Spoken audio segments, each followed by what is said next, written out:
Hello and welcome back to your creativity workouts for art and for life. In today's video, I'm going to put the finishing touches on 4 pieces. 3 of them I believe are collages, and one of them is a painting where I'm going to search for a while until I find the correct composition.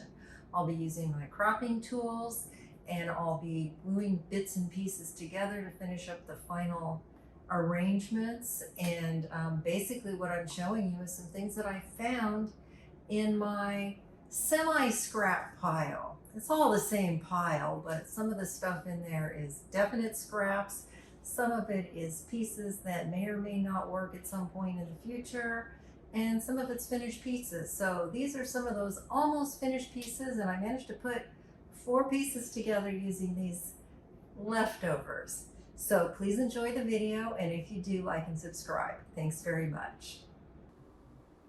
So what I have here is a pile of partially or almost complete pieces that I found in my scrap pile, and I just need to put some finishing touches on them. This one and this one I will go over in future videos. There's one I'm going to take care of. Here's another I'm going to look for a composition in. This one I'm going to chop up a bit and look for a composition in it. And then there is a 4th one that is not currently in this pile that I'm going to take care of in this video. So here we have the first piece, and I am placing my L-shaped 3-inch wide cropping rules that I just made from a piece of 18 by 24 paper to see how I want this composition to look. And I've decided that step 1, since I can't really figure it out, is just to cut off the uneven edges. And here my quilting mat and my quilting ruler come in very handy along with my X-Acto knife. Now, back to the cropping. I have some decisions to make here. I've decided that I like that yellow strip that's up in the right corner coming to the middle and down to the bottom left. I've also decided that I don't like the repetition of those 2 blobs in the bottom right corner. But other than that, I can't really figure out exactly what I want it to look like yet. So I'm just going to cut off a little bit more. And once I've got that little bit more cut off, I'm just going to leave it for another day. I mean, sometimes it takes 2 or 3 sessions for me to come up with something, or 3 or 4 or 5 sessions, looking at it every day, putting it away, coming back, until finally I decide the way I want something to look. No harm in taking your time. Put all of those decisions to your creative unconscious mind, and you might come up with something cool. So what we have here is a little bit of serendipity. This striped piece I had made about a year ago and stuck into my scrap pile. And the little piece over there on the right, I made that about a month or so ago. What that is a piece of freezer paper that I painted with some red and orange paint. And then I just took an X-Acto knife and essentially did what I call my X-Acto knife doodles on it while I was listening to a podcast. And the piece I made was a lot bigger than this. I didn't like the rest of it, so I tossed it. But I also tossed this piece into my scrap pile, and I found them adjacent to each other when I was looking through it the other day. And I thought, oh, well, those will work nicely together. And so they do.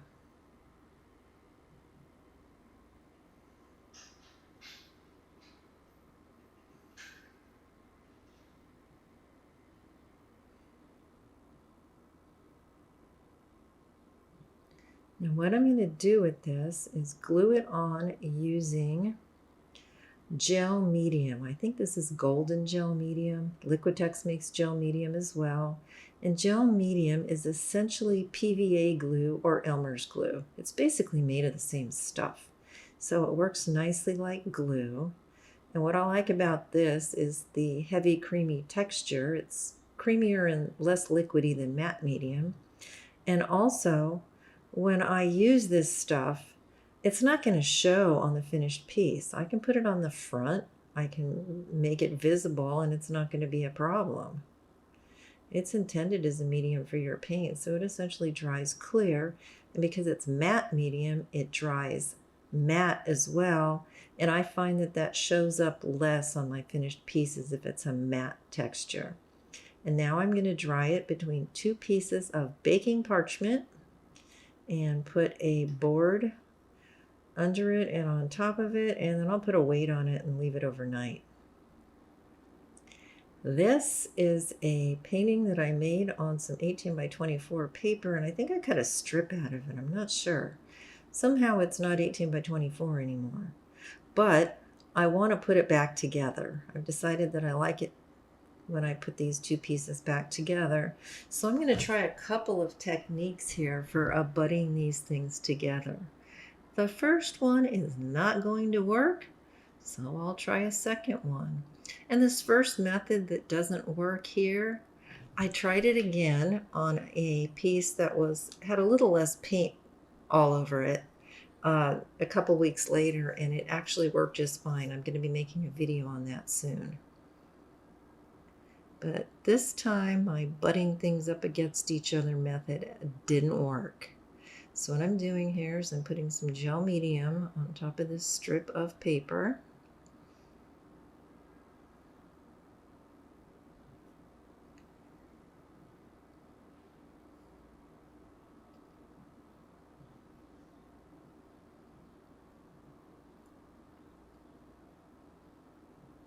Lots of gel medium.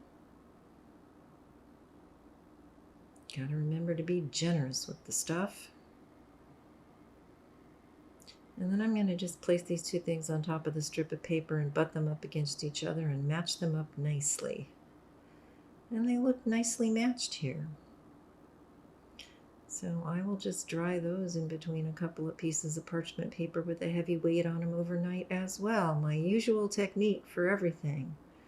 Parchment paper, heavy weights overnight, and voila, we've got flat and dry. However, didn't work so well here. The seam did not stick. Maybe the paper underneath wasn't heavy enough. I think that's probably the situation. So what I decided to do here is to overlap the joint. So I'm using the gel medium again to do an overlap of the joint, a generous amount of gel medium, just to make sure the darn thing sticks.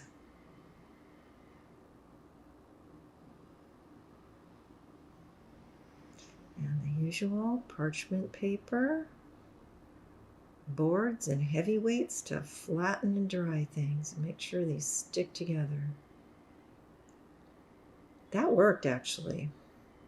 Now this is a painting that I kind of slopped together really quickly with some leftover paint when I was doing something else.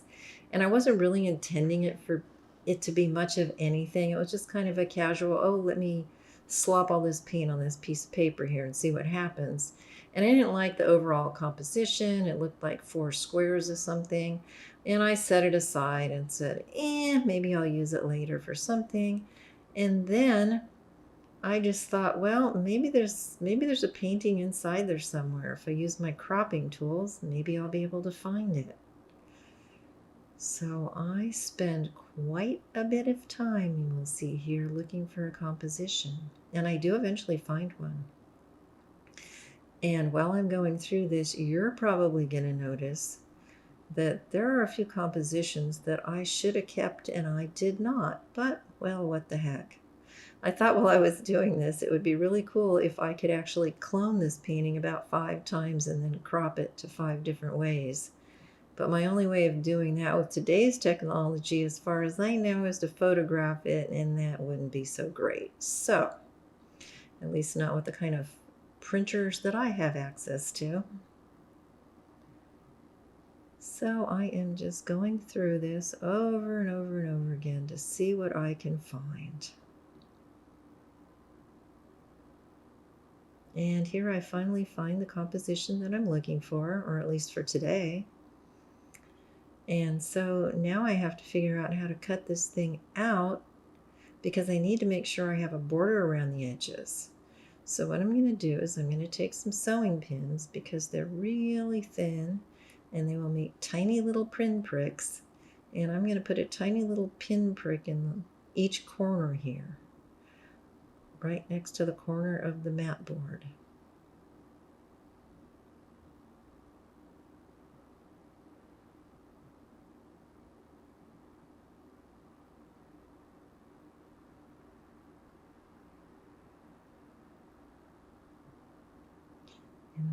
turn this thing over, I will be able to see, but mostly feel, where the corners are.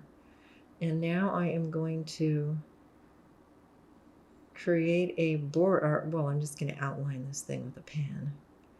And then I'm going to create a border around the outline.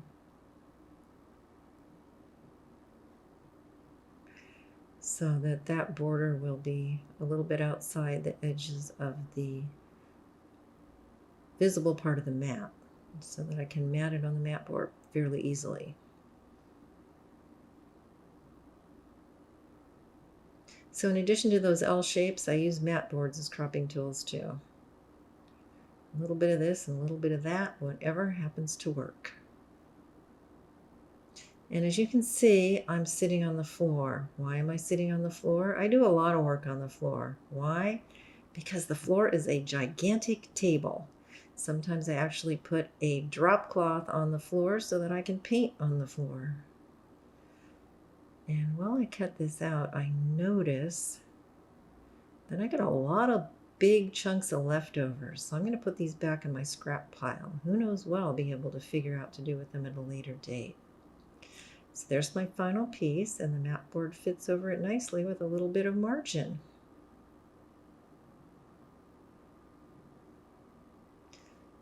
Okay, now this is some painting that I did on freezer paper. And freezer paper appears to be very flimsy stuff, but you know, it's got that plastic backing on the back, so that makes it kind of sturdy. And I am just going to glue these things together, and I am using this blue scrap here of painted freezer paper just as a surface to mount the other pieces onto, so that they stick together. And I am once again using my handy dandy gel medium glue.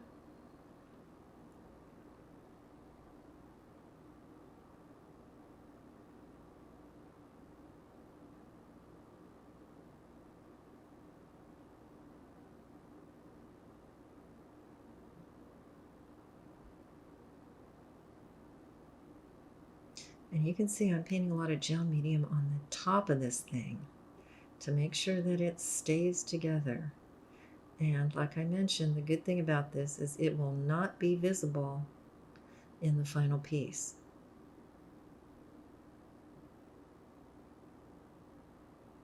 The usual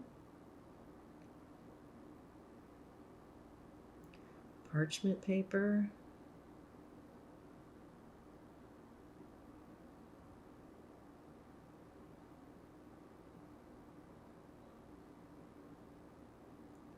boards, heavy weights, and overnight, and we're gonna be good. So here's the nice dry and flattened piece, and now I get to crop it. It looks okay like this, but I really want to emphasize those arches up at the top, and in order to do that, I think I need to cut off most of the bottom. So that's what I'm gonna do. Yep, that looks better, in my opinion.